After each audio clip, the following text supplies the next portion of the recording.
Muy buenos días a todos. Hoy es martes, día 10 de septiembre. Estamos en la semana 23 del tiempo ordinario. En este día hay varios santos que nos tocan de alguna manera.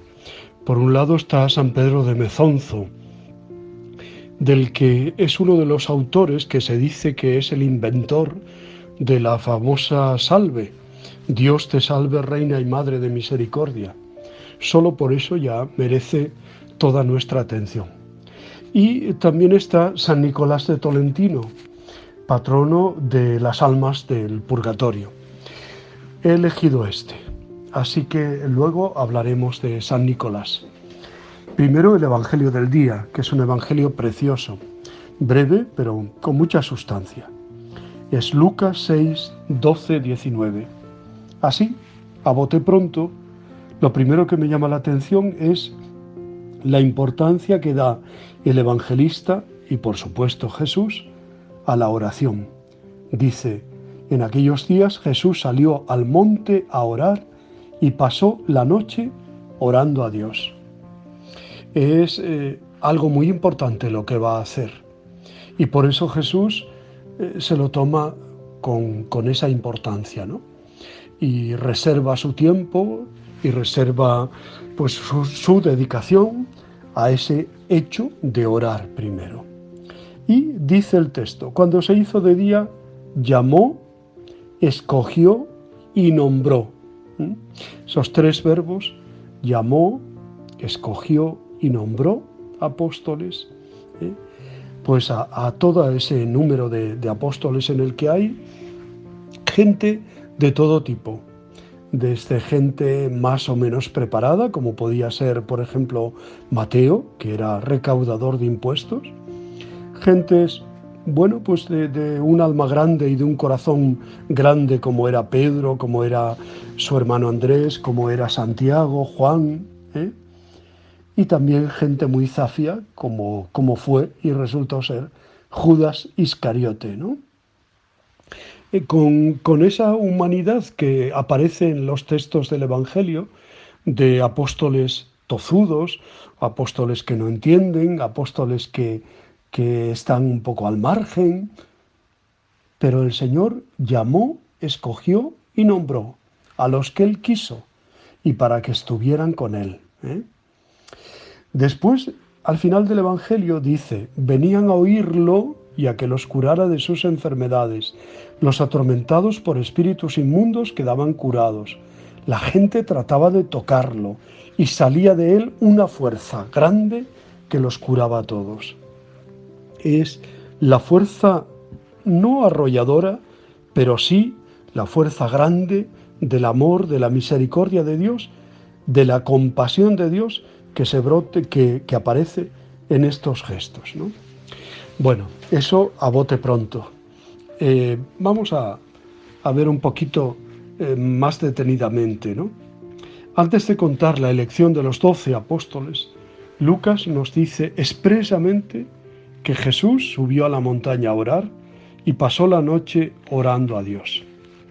Es el evangelista que más énfasis pone en la figura de Jesús orante. Aquí se dispone a elegir entre los discípulos que le siguen a 12 apóstoles. Palabra griega, apóstol, que significa enviado.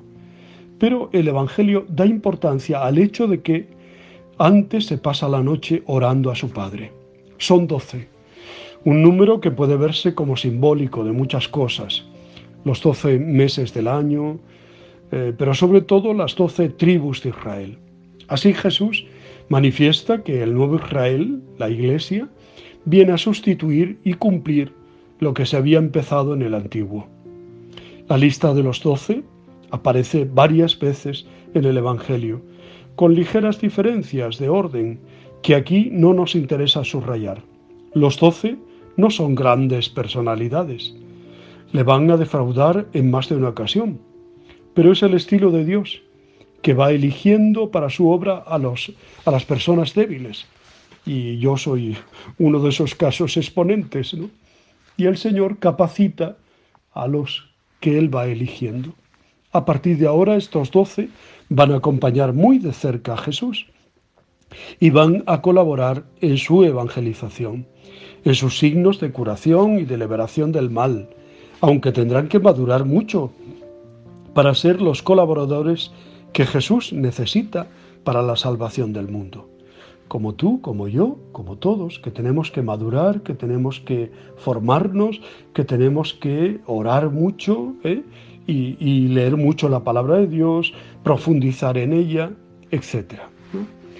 La comunidad de Jesús es apostólica, está cimentada en la piedra angular, que es Cristo Jesús, pero también tiene como fundamento a los apóstoles, que él mismo eligió como núcleo inicial de la Iglesia. Todos los bautizados formamos la comunidad.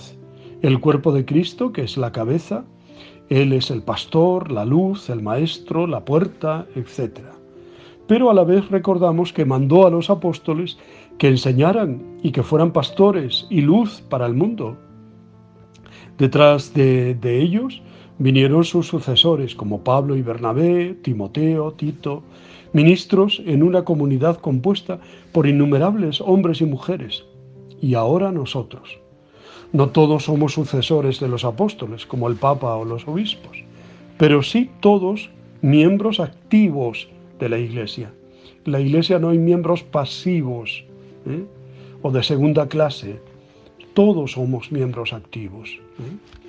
Esta comunidad apostólica es la que colabora con el resucitado y su espíritu en el trabajo que él hizo en directo, mientras vivió sobre la tierra: anunciar la buena noticia a todos, curar enfermos, liberar a los atormentados por los espíritus inmundos. Si entonces dice Lucas que salía de él una fuerza que los curaba a todos, lo mismo se tendría que poder decir de la Iglesia y también de nosotros. Desde hace 2000 años, este mundo no ve a Jesús, no lo ve con los ojos físicos, ¿no?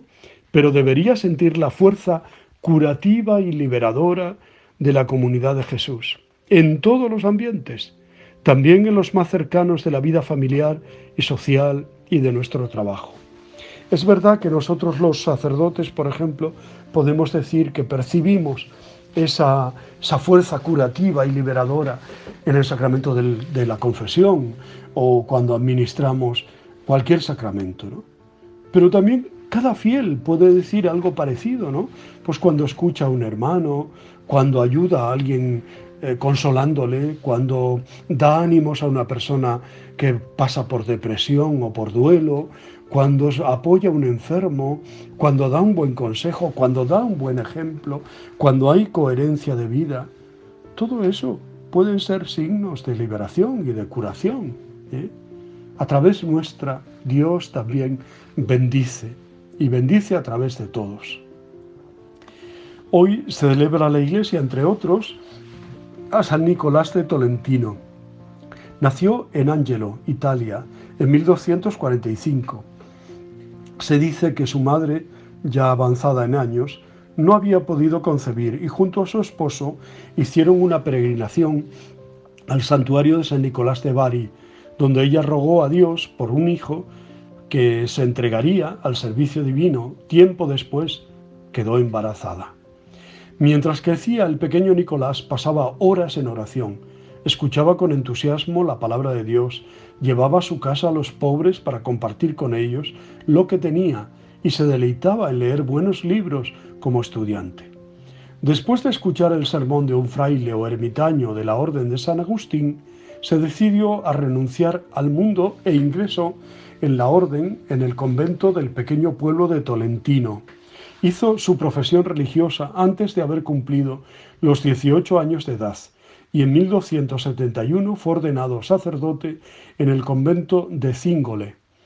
Los últimos 30 años de su vida aproximadamente, Nicolás vivió en Tolentino, predicaba en las calles, administraba los sacramentos en asilos para ancianos, hospitales y prisiones.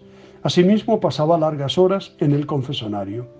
Cuando por gracia de Dios obraba algún milagro, pedía a los presentes que no digan nada sobre esto, denle gracias a Dios, no a mí. Los fieles impresionados de ver las conversiones que obtenía y su profunda espiritualidad, le pedían que intercediera por las almas del purgatorio, y esto le valió, muchos años después de su muerte, en ser nombrado patrón de las santas ánimas o almas del purgatorio. El santo padeció por mucho tiempo dolores de estómago y poco a poco su salud fue empeorando. Un día se le apareció la Virgen María y le dio instrucciones para que pidiera un trozo de pan, lo mojara en agua y se lo comiera con la promesa de que se curaría por su obediencia. Así sucedió, y en gratitud Nicolás bendecía trozos de pan similares y se los daba a los enfermos, obteniendo muchas sanaciones. Partió a la casa del Padre el 10 de septiembre de 1305 y fue enterrado en la iglesia del convento de Tolentino.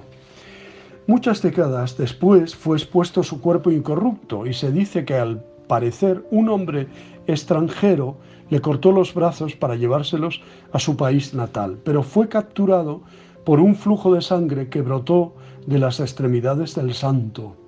Un siglo después se hizo el reconocimiento de los huesos y se vio que los brazos amputados se hallaban intactos y empapados en sangre.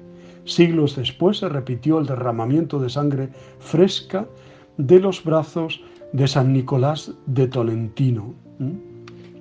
Vamos a terminar rezando juntos esta oración que dice: Oh glorioso taumaturgo y protector de las almas del purgatorio, San Nicolás de Tolentino, con todo el afecto de mi alma te ruego que interpongas tu poderosa intercesión en favor de esas almas benditas, consiguiendo de la divina clemencia la condonación de todos sus delitos y sus penas, para que, saliendo de aquella tenebrosa cárcel de dolores, vayan a gozar en el cielo de la visión beatífica de Dios.